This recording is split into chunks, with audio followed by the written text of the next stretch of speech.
السلام علیکم، کیسے ہیں آپ سب؟ جی، تو آج کل لوگ کچھ زیادہ ہی دل کے ہاتھوں مجبور ہو کے تڑپ رہے ہوتے ہیں، رو رہے ہوتے ہیں۔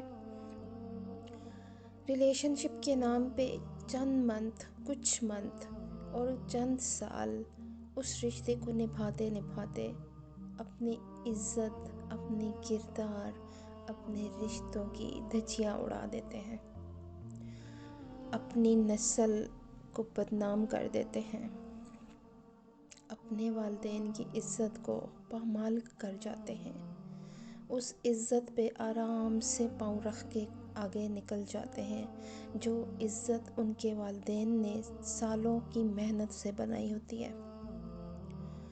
اور پھر ہر لڑکا اور لڑکی یہ رو رو کے شکایات کر رہے ہوتے ہیں کہ ہمیں ہی یہ دکھ کیوں ملا، ہمیں اتنے دکھ کیوں اٹھانے پڑے، ہمارا نصیب ایسا کیوں ہے۔ اس بارے میں کبھی ایک بار انسان سوچے کہ جس دل میں اگر اللہ رہتا ہے تو وہ دل خوشیوں سے لبریز ہوتا ہے، وہ دل سکون سے بھرا ہوتا ہے، وہ ہر پل ہمارا سکون میں اور خوشیوں میں گزرتا ہے، وہ خوشی اندر سے نکلتی محسوس ہوتی ہے۔ لیکن آپ کے زوال اور دکھ کے دن تب سے شروع ہو جاتے ہیں جب آپ اللہ کے بجائے دل میں کسی انسانی وجود کو جگہ دے دیتے ہیں۔ آپ اللہ کے بجائے کسی مٹی کے پتلے کے پیچھے اندھا دھند بھاگنا شروع کر دیتے ہیں۔ آپ اس انسان کے پیچھے بھاگتے بھاگتے اپنے پاؤں کے چھالوں تک کی پرواہ نہیں کرتے۔ آپ کے پاؤں خون سے لہو لہان ہو جاتے ہیں، آپ کا دوپٹہ کہیں پیچھے گر چکا ہوتا ہے، آپ کو اپنے کھلے بالوں تک کی کوئی پرواہ نہیں ہوتی، آپ کو یہ تک پرواہ نہیں ہوتی کہ آپ جس راستے کی طرف اندھا دھند بھاگ رہے ہیں، اللہ کو بہت پیچھے چھوڑ چکے ہیں، وہ راستہ آپ کو کس کھائی، کس گہرائی اور کس اندھیرے کی طرف لے کے جا رہا ہے۔ جب انسان اللہ کو چھوڑ کر کسی انسانی وجود کے پیچھے بھاگنا شروع کر دیتا ہے، اس انسان کو سے محبت کرنا عبادت سمجھنا شروع کر دیتا ہے۔ بہت سارے لوگ اس بارے میں کہتے ہیں کہ محبت تو عبادت ہے۔ محبت عبادت کب بنتی ہے؟ جب اسے آپ نکاح میں ڈھال لیتے ہیں۔ اس سے پہلے کوئی محبت عبادت نہیں ہوتی۔ اس سے پہلے سب غیر شرعی، غیر محرم رشتے ہوتے ہیں جن کے پیچھے آپ دن رات بھاگتے بھاگتے اپنی عزت، اپنا حسن، اپنا کریئر سب کچھ داؤ پہ لگا چکے ہوتے ہیں۔ اور جب آپ بھاگتے بھاگتے جسم کا ذرہ ذرہ لہو لہان کر چکے ہوتے ہیں تو پھر وہاں پہ جب آپ کی ہمت ختم ہو جاتی ہے تو آپ اللہ کے آگے سجدہ ریز ہو جاتے ہیں، کیونکہ آپ کو اس اندھیرے میں کوئی اور روشنی کی کرن دکھائی ہی نہیں دے رہی ہوتی۔ آپ اتنے زیادہ اس اندھیرے میں جا چکے ہوتے ہیں کہ وہاں سے سوائے اللہ کے آپ کو کوئی نہیں نکال سکتا۔ پھر آپ وہاں پہ روتے ہیں، گڑ گڑاتے ہیں، معافیاں مانگتے ہیں، آپ کا سارا وجود لرز رہا ہوتا ہے، آپ کا دل ٹوٹ چکا ہوتا ہے، آپ لہو لہان زخمی ہو چکے ہوتے ہیں۔ پھر آپ اللہ کے سامنے رو رو کے معافی مانگتے ہیں، پھر اللہ سے کہتے ہیں ایک بار مجھے معاف کر دے اللہ، ایک بار مجھے اس تکلیف سے نکال دے، میں آئندہ ایسا نہیں کروں گا یا نہیں کروں گی۔ اور پھر اس دعا مانگنے کے دوران جب وقت لگتا ہے، جس اذیت سے آپ گزرتے ہیں وہ اذیت ہی تو آپ کی سزا ہوتی ہے، وہ سزا جو اللہ کو چھوڑنے کے عوض آپ کو ملنی ہوتی ہے، جو اللہ سے دوری اختیار کرنے کے عوض آپ کو ملنی ہوتی ہے۔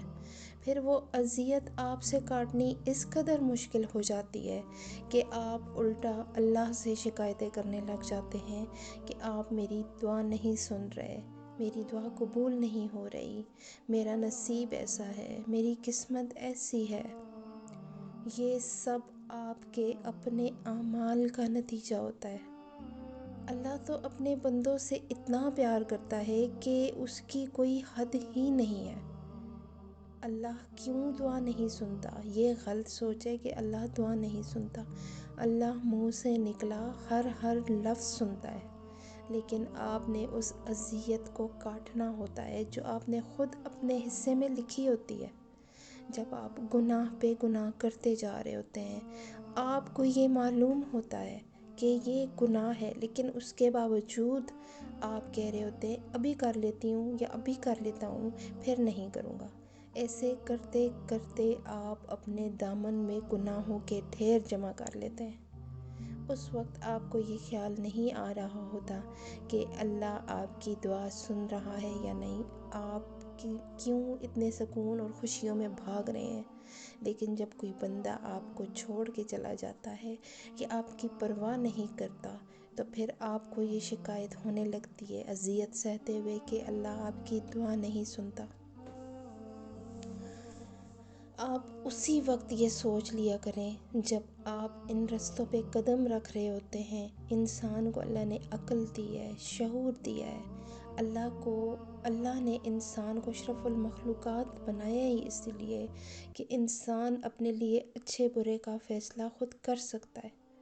جب انسان اندھے کنویں میں چھلانگ لگا دیتا ہے، اسے نکلنے کو کوئی راستہ نظر نہیں آتا، وہ یہ سمجھ رہا ہوتا ہے اس کنویں سے میں سونا نکال لوں گا، ہیرے نکال لوں گا، خوشیاں نکال لوں گا۔ نہیں، ایسا کچھ نہیں ہوتا۔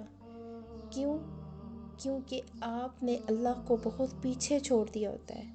نہ آپ اس سے دعائیں کر رہے ہوتے ہیں، نہ آپ اس کے سامنے سجدے کر رہے ہوتے ہیں۔ دنیا میں چلیں، دنیا کے کام بھی کریں، رشتے بھی نبھائیں، لیکن اللہ کو سب سے آگے رکھیں۔ آپ کبھی بھی کہیں بھی مایوسی نہیں دیکھیں گے۔ اور جب اللہ آپ کی بہت منتوں مرادوں کے بعد آپ کی دعاؤں کو قبولیت کا شرف بخشتا ہے، اور جب اللہ آپ کی دعائیں تو اللہ سن لیتا ہے، لیکن صرف وہ دیکھ رہا ہوتا ہے کہ میرا یہ بندہ توبہ کر رہا ہے، میرے آگے جھک رہا ہے۔ اللہ کو اچھا لگ رہا ہوتا ہے آپ کا جھکنا، آپ کا توبہ کرنا، اس لیے اس عرصے میں تھوڑا ٹائم لگ جاتا ہے۔ اور جب اللہ آپ کو اس اذیت سے نکال دیتا ہے جس اذیت میں آپ گھرے ہوتے ہیں، جب آپ سکون کا سانس لینا شروع کرتے ہیں، جب آپ ہواؤں کو محسوس کرتے ہیں، جب آپ قدرت کو محسوس کرتے ہیں، جب آپ کو اپنے رشتے نظر آنے لگتے ہیں، اپنا آپ نظر آنے لگتا ہے، خود سے محبت ہونے لگتی ہے، تو تب آپ کچھ ٹائم تک اللہ کا شکر ادا کرتے ہیں، کچھ ٹائم تک اللہ کے آگے سجدے کرتے ہیں، لیکن ایک نہ ایک دن آپ پھر اسی راستے پہ قدم رکھنا شروع کر دیتے ہیں۔ آپ دوسری منزل کی جانب بڑھنے لگتے ہیں، کوئی آپ کی طرف ہاتھ بڑھاتا ہے